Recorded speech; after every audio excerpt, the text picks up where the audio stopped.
अस्सलाम वालेकुम स्टूडेंट। आज का हमारा टॉपिक है कंडीशनल सेंटेंसेस। ये मैंने एक बहुत ही इजी डेफिनेशन आप लोगों के लिए राइट की है। A conditional sentence shows a cause end result. Conditional sentence हमें एक कॉज, एक वजह बताता है और उस वजह की बेस पे जो रिज़ल्ट आता है वो हमारे सामने लेके आता है। One thing depend on another. हमारा रिज़ल्ट डिपेंड करता है कॉज पे। जो हमारा रिज़ल्ट जो कॉज होगी उसी की बेस पे हमारा रिज़ल्ट आएगा। जैसे कि एक मैंने लिखी है, एक एग्जाम्पल लिखी है। I will stay at home. I will stay at home if it rains. अगर बारिश हुई तो मैं घर में ही स्टे करूँगा। अब आप देख रहे हैं कि बारिश हमारी कॉज है और घर पे रहना रिज़ल्ट है कि बारिश की वजह से हम घर पे रहे हैं, हम बाहर नहीं जा रहे। तो अब उसकी मैं आपको टाइप्स का इंट्रो दूंगी। Types of conditional sentences. इसकी फर्स्ट वन टाइप है ज़ीरो कंडीशनल। ज़ीरो कंडीशनल एक ऐसी कंडीशन है जिसमें जनरल ट्रूथ पे बात होती है। फॉर एग्जांपल, सूरज निकलता है तो रोशनी होती है। ये हम सबको पता है कि रोशनी हमें सूरज से ही मिलती है। ये एक ऐसा ट्रूथ है, वो फैक्ट है जिसको हम डिनाई नहीं कर सकते। उसकी एक और मैंने एग्जांपल लिखी है, अगर आग को हाथ लगाया तो जलेंगे। ये भी फैक्ट है कि अगर आग में हाथ देंगे तो डेफिनेटली बर्न होगा। ये हमारे पास वो जनरल ट्रूथ है जिसको हम ज़ीरो कंडीशन में रखते हैं। फॉर एग्ज़ाम्पल, अच्छा, मैं इससे हट के आपको थोड़ा-सा ये भी मैं बता दूँ कि जब भी हम कंडीशनल सेंटेंस की बात करते हैं तो हमारे पास इफ़ के बाद S1 और S2 आता है, जैसा कि मैंने यहाँ पे लिखा हुआ है। कंडीशनल सेंटेंस में इफ़ का होना बेहद ज़रूरी है। बहुत सारे स्टूडेंट एक मिस्टेक कर जाते हैं कि कंजक्शन वर्ड को वो कंडीशनल सेंटेंस में रखते हैं। फॉर एग्ज़ाम्पल, कंजक्शन वर्ड की एक छोटी सी डेफिनेशन है, जैसे conjunction is a joining word. Conjunction is a joining word. तो यानी कि दो सेंटेंस को जॉइन करता है। फॉर एग्जांपल, मैं उसकी छोटी सी एग्जांपल भी आपको बताऊंगी। He is poor but he is honest. यहाँ पे बट हमारा कंजक्शन वर्ड है, लेकिन ये मिस्टेक आप कभी भी कंडीशनल सेंटेंस में नहीं करेंगे, क्योंकि कंडीशनल सेंटेंस में इफ़ का होना बेहद ज़रूरी है। और दो सेंटेंस होते हैं। फर्स्ट सेंटेंस को हम S1 के नाम पे जानते हैं और दूसरे को S2 के नाम पे जानते हैं। अब F1 और सेंटेंस और S2 में डिफरेंस क्या है? जहाँ पे भी इफ़ लगेगा, चाहे वो सेंटेंस के स्टार्ट में है या सेंटेंस के दूसरे पार्ट में है, हम इफ़ वाले पार्ट को ही फर्स्ट सेंटेंस कंसीडर करेंगे। फॉर एग्जांपल, ये देखें, वही एग्जांपल से मैं आपको समझाऊंगी। I will stay at home. मैं घर में ही रहता इफ़ इट रेन्स। अगर मैं इसको ये कहूँगी, अगर ये बहुत सारे स्टूडेंट अगर ये समझेंगे कि फ़र्स्ट पार्ट हमारा फर्स्ट सेंटेंस है, तो ये गलत होगा। यहाँ पे इफ़ जो पार्ट है वही हमारा फर्स्ट सेंटेंस कंसीडर होगा। आई विल स्टे एट होम ये हमारे पास सेकंड पार्ट होगा। अच्छा जी, अब हम बात करते हैं हम ज़ीरो कंडीशनल सेंटेंसेस की। तो हम इसको कैसे बनाते हैं, इसमें हमें क्या चीज़ें रिक्वायर्ड होती हैं? देखिए बच्चे, ये जैसे कि मैंने आपको बताया है कि इफ़ सेंटेंस 1 और 2 हमारे कंडीशनल दो चीज़ों पे डिपेंड करते हैं। अब मैंने यहाँ पे थोड़ा सा फॉर्मूला इसके लिए लिखा है कि हमारे पास पहला पार्ट जो होता है हम उसे इफ़ क्लॉज कहते हैं या कॉज कहते हैं। अगेन, हमारा फर्स्ट पार्ट इफ़ क्लॉज या इफ़ कॉज होता है। सेकंड पार्ट को हम कहते हैं मेन और रिजल्ट कॉज, दोनों इसके नाम हैं। फर्स्ट पार्ट में ज़ीरो कंडीशनल में हम सबसे पहले इफ़ राइट करेंगे, फिर हम सिंपल प्रेजेंट की बात करेंगे। इसके दूसरे पार्ट में हम दोबारा सिंपल प्रेजेंट या प्रेजेंट इंडेफिनेट उसको हम यूज़ करेंगे। यहाँ पे एग्जांपल है, इफ़ यू हीट आइस।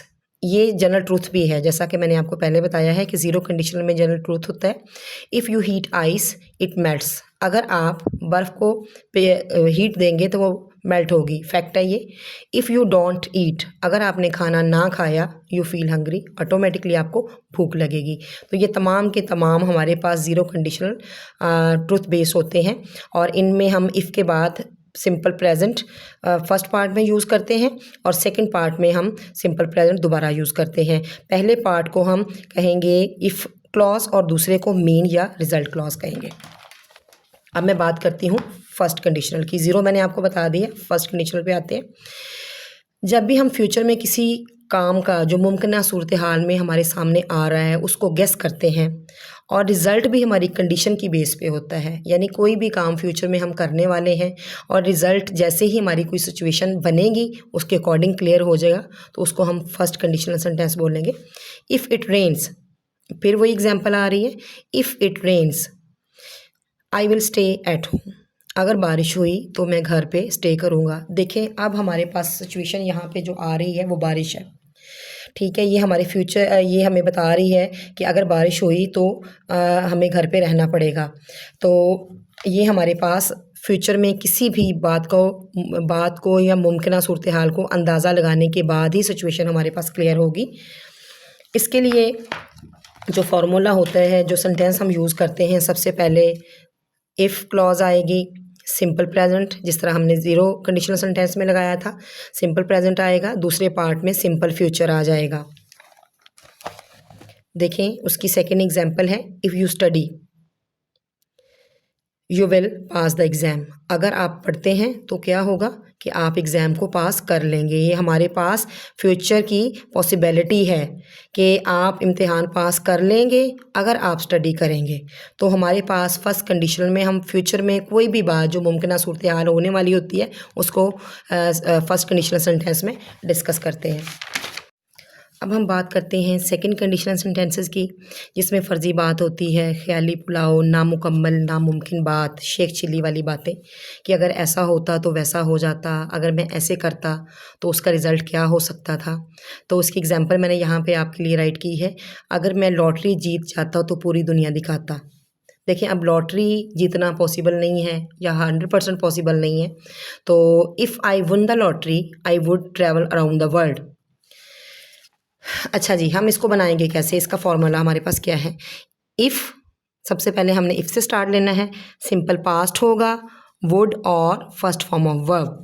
जैसे कि यहाँ पे एग्जाम्पल में भी मैंने राइट किया है, if I were a bird, अगर मैं परिंदा होता, आई वुड फ्लाई। देखें वुड आ गया है हमारे पास और first form of verb fly की सूरत में हमारे सामने आ गई है। अब मेरे पास है थर्ड कंडीशनल सेंटेंस और ये लास्ट है। इसमें टोटली जिस तरह यहाँ पे हमने फ़र्ज़ी बातें की थी, पछतावा था और नामुकम्मल नामुमकिन बात थी, यहाँ पे टोटल पछतावा है। कोई ऐसा काम जो आप पहले कर चुके हैं, जो पास्ट में हुआ है, अब आप उसको चेंज नहीं कर सकते, सवाई ये कि आप उसके लिए पछता रहे हैं कि मुझसे ऐसा काम क्यों हुआ है। अब मैंने इसको कैसे तब्दील करना है, जबकि तब्दीली मुमकिन नहीं है, सिर्फ पछतावा ही है। जैसे अगर मैं सख्त मेहनत करता तो पास हो जाता, if I had studied hard I would have passed. इसका फॉर्मूला है मेरे पास कि हमने पहले इफ़ करना है, फिर पास्ट परफेक्ट आ जाएगा, वुड हैव आएगा और लास्ट में पास्ट पार्टिसिपल आ जाएगा। इसकी मैंने एग्जांपल आपके लिए यहाँ पे राइट की है, she would have arrived on time if she had left earlier, अगर वो जल्दी निकलती तो टाइम पे पहुँच सकती थी। चलें जी, आज की वीडियो में मैंने आपको कंडीशनल सेंटेंसेस का इंट्रोडक्शन दिया है, उसकी 4 टाइप्स का मैंने आपको बताया है। अब आपके लिए एक क्वेश्चन ये है जो आपने मुझे कमेंट बॉक्स में भी बताना है उसका आंसर, कि इफ़ क्लॉज सेंटेंस के सेंटर में आए या स्टार्ट में आए तो हम उसको सेंटेंस का कौन सा हिस्सा कंसीडर करेंगे, सेंटेंस 1 या सेंटेंस 2।